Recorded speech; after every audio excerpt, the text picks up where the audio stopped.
ኡስታዝ ደህና ናቸው? አልሐምዱሊላህ አልሐምዱሊላህ። ሕያከላህ ባረከላሁ ፊክ። እኔ አግብቼ አንድ ወልጃለሁ። መጀመሪያ ታሪኬን ስነግሮት አንዲት ዘመዴ ነበረች፣ መልካምና ቆንጆ እንዲሁም ጥሩ ባህሪ ያላት ነበረች። ከሷ ጋር ልንጋባ ተስማማን፣ ጨረስን። ወደ ቤተሰብ ልናሳውቅ ስንል ይህቺ የወለድኩላት እስር ያለችው ባለቤቴ አግብታ ተፈታ ነበረ። ሌላ ካጫት ውጭ የነበረች ማለት ነው። የሆነ ጓደኛዬ አንተ አግባት አለኝ፣ ይችን የፈታችውን ማለት ነው።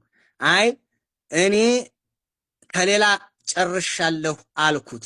ልጅቱም የእህቴ ጓደኛ ስለነበረች ድሮም ብዙ ባንቀራረብም ግን እንተዋወቃለን እና በቴክስት አግባኝ ብላ ላከችልኝ። በዲኗ ከዛችኛዋ ከዘመዴ ቆንጆ ካልኳት ትበልጣለች። ጨርሻለሁ ላገባ ነው አልኳት። አይ ችግር የለውም ሁለታችንንም አግባን አለችኝ። ያችኛዋ እንዳታመልጠኝ ፈርቼ አይሆንም አልኳት። ኋለኛዋን ማለት ነው። እኔ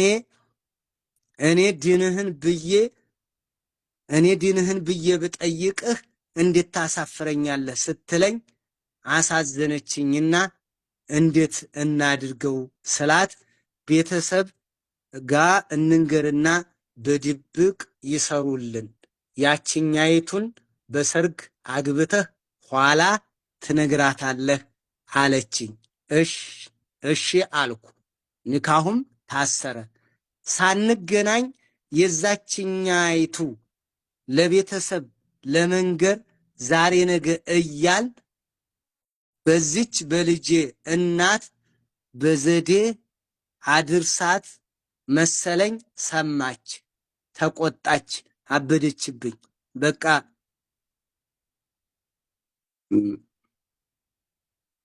እንዴት ደበቅከኝ ብላ ተቆጣች፣ እምቢ አለች። ሌላም አገባች። እኔም ከዚችኛይቱ ጋር ዓመት አብረን ቆየን፣ ወለድን።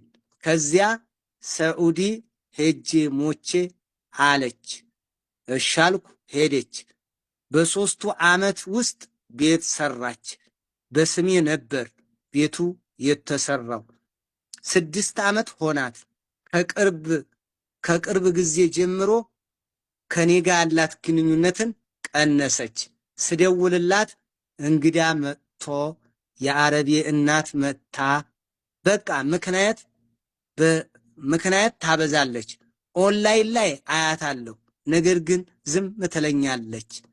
ሳጣራ ከድሮ ባሏ ጋር ጀምራለች አሉኝ። ጠየኳት። አዎ እወደዋለሁ አለችኝ። በቃ በስሜ የነበረውን ቤቷን አላህን ፈርቼ ሳልጨቃጨቅ በስሟ አዞርኩላት። ነገር ግን ኡስታዝ ስንፋታ የመጥሎ ተብሎ 100,000 ተቀብያለሁ። እሱም ቤቱ ሲሰራ ለፍቻለሁ። ምንም ንብረት የሚባል የለኝም። ሐራም ከሆነብኝ ልመልስላት፣ ይህንን ንገሩኝ ይላል። ኢላህ ኢላላህ። እንደዚህ አይነት ወንድም አለ። እንደዚህ አይነት ወንድና እንደዚህ አይነት ሴትም አለ።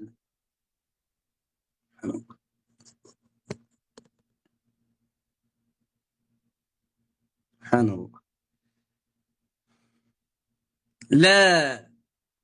ለመጥሎ የሚባል ይሄ ኹሉዕ የሚባለው ማለት ነው። ለኹሉዕ ገንዘብ ትሰጠዋለች። ከዛ ገንዘብ ከፍላ መላቀቅ ማለት ነው። ፊዳ ቢዛ እንደ ማለት ነው። ይሄ ነው። ፈኢን ኺፍቱም አላ ዩቂማ ሑዱደላህ ፈላ ጁናሃ ዐለይሂማ ፊማ እፍተደተ ቢህ። ችግር የለም በሰጠችው ነገር ምን ያክል ይሁን የመህር ያክል ይሁን ይላሉ ባዕዱ አህለል ዒልም። ከፊሎች ደግሞ ከመህርም በላይ መጠየቅ ትችላለች ነው። ይችላል መጠየቅ ከመህርም በላይ። ምናልባት ከመህሯ በላይ ቢሆንም 100,000 እንግዲህ ይሄ ወንድም በጣም ብዙ ነገር ለፍቶ ያለበት ሁኔታ ነው ያለው። ወዲያ በሰጠችህና እንትን ባልከው ነገር ምንም ችግር የለውም። ኢንሻአላህ ባረከላሁ ፊክ። አንተ ይሄ መልካም ስራህ ነው። ብትመጀንበት ራሱ ያዋጣል ብዬ ነው የማስበው። እንዴ በአሁን ሰዓት እንኳን በስሙ ቤት አድርጎ አንቆ ይዛል እንጂ እንዴ እኩል ነው መካፈለሽ ብሎ ሚሊዮን ይሰነጥቅላታል እንጂ አይተውም። ሁለተኛ እንደው እህቶች እንደዚህ አይነት ድፍረት ግን ደግሞ ሁሉም አይደለም። እኔና በኩል ደግሞ እህቶች ናቸው ስታለቅሱ ሐታ ራሱ የኔን ስሜት አንድ ጊዜ ወደ ታች አንድ ጊዜ ወደ ላይ እኮ ነው እኔ ሳነብ ራሱ የሚገርመኝ ማለት ነው። አንዳንድ ወንዶች የሚገርም ወንድ አለ፣ አንዳንድ ቦታ የሚገርሙ ሴቶች አሉ፣ የሚገርሙ ማለት ነው። አሁን እንደዚህ የልጅሽ ባል ነው እንደው የምትሰሚም ከሆነ ማለት ነው የምትሰሚም ከሆነ የልጅሽ ባል ነው። የልጅሽ ባል ጋር ነው መቀጠል ያለብሽ። እንትን የልጅሽ አባት ማለት ነው። አፎን የልጅሽ አባት ባልሽ እሱ ጋር ነው መቀጠል ያለብሽ። መቀጠል ያለበት ይሄ ነው። በእንደዚህ አይነት መልክ ነው ኑሯችሁን ማስተካከል ያለባችሁ። እንደ የግድ የዱሮ ባሌጋ ተብሎ እንደገና ልጅን አባት አልባ ማድረግ በታትኖ የሆነ ነገር ማድረግ በጣም ይደብራል። ይደብራል፣ ጥሩ አይደለም።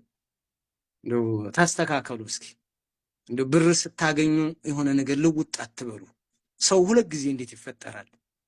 ያ አላህ ሁለት ጊዜ ባህሪ ማለት ነው።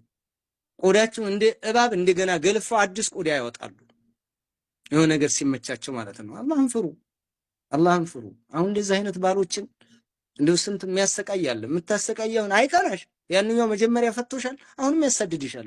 ምንም ታውቂዋለሽ። የቆመ ደህና ያለ ባልጋ ብር ስታገኙ አትኮፈሱ። ሚሊዮነር አይደላችሁ። ስንት ተለፍቶ ስንት ነገር ሆኖ ሰው እዴ ላኢላሀ ኢላላህ ሞራል ላይ ወደዋለሁ፣ በኒካ ላይ ሆኖ እንትናን ወደዋለሁ። ምን የሚሉት ቅብጠት ነው ይሄ? ከኋላ ደግሞ ሳነብ ዲነኛ ናት ተብሎ ነው እንግዲህ ይሄ የመጣው። ኧረ ተው እህቶች፣ ኧረ ተው፣ ኧረ ተው፣ ተው ግን ተው፣ ኧረ ተው። ይሄን ባጎርፍ ይወስዳችኋል። ተው፣ እናንተም ትጠግባላችሁ። በጣም አሁን ወንዶች ብዙ ጊዜ የሚጽፉልኝ አንተ ለእህቶች በጣም ወገንህ ነው የምትከራከረው አይነት ማለት ነው። በተለይ ብራቸው እየተበሉ ስለሆነ ብራቸውን ስለሚበሉ በጣም አጠብቃለሁኝ ስለሚበሏቸው። ነገር ግን አንድ ነገር ልንገራችሁ፣ ባሎቻችሁን ማታሰቃዩ። ባላገር አግብተሽ ትመጫለሽ፣ መቀየር እየቻለሽ ሌላ ጋር ትጀምሪያለሽ። ጥርቅ ካለ የኔ ቢጤ ገጠር የሆነሽ ማለት ነው። የኔ ቢጤ ገጠር የሆነሽ ጥጥት ካለ ገጠር አማርኛሽ ራሱ ወፋፍራም ዲያል እያወራሽ ማለት ነው። ዲዲዲ እያልሽ መተሽ እዚህ ስትመጪ ትቀናጫለሽ። ትንሽ ሰንቲም ቋጠር ታረጊያለሽ። በቃ አለቀ። እዛ ስትሄጂ ራሱ ምን በቃ ጫማሽ አቧራ እንዳይነካኮ ነው። እንደ ጫፏን እየተረገጥሽ ባለብር ነሻ። በቃ ገባች። ከአረብ ሀገር ነው የመጣችው። አለቀ በቃ። ያንኛውን ባል የዋህ ነው፣ ምስኪን ነው። ዳልን አሁን እሱም አለቀቀም፣ ደደ አለቀቀውም። የአማርኛ ግርድፍ አማርኛ ነው የሚያወራው። የኛ ከተሜ ታይ፣ የኛ ባለ አረብያ። ኧረ ተይ፣ አላህን ፍሪ አቦ ጀጅ። እንደዚህ አይነቶች እንደው ምን ብዬ እናገራለሁ? ከዚህ በላይ ምን አወራለሁ? ምን እላለሁ? እሱ ያልተናደደውን የተናደድኩኝ አይደለም እንዴ? አጻጻፉ ራሱ ረጋ ያለ እንግዲህ አላሁ አለም እንደ ጽሁፉ ከሆነ የሚገርም ሰው ነው። ባረከላሁ ፊክ ዛከላህ ወላሁ አዕለም።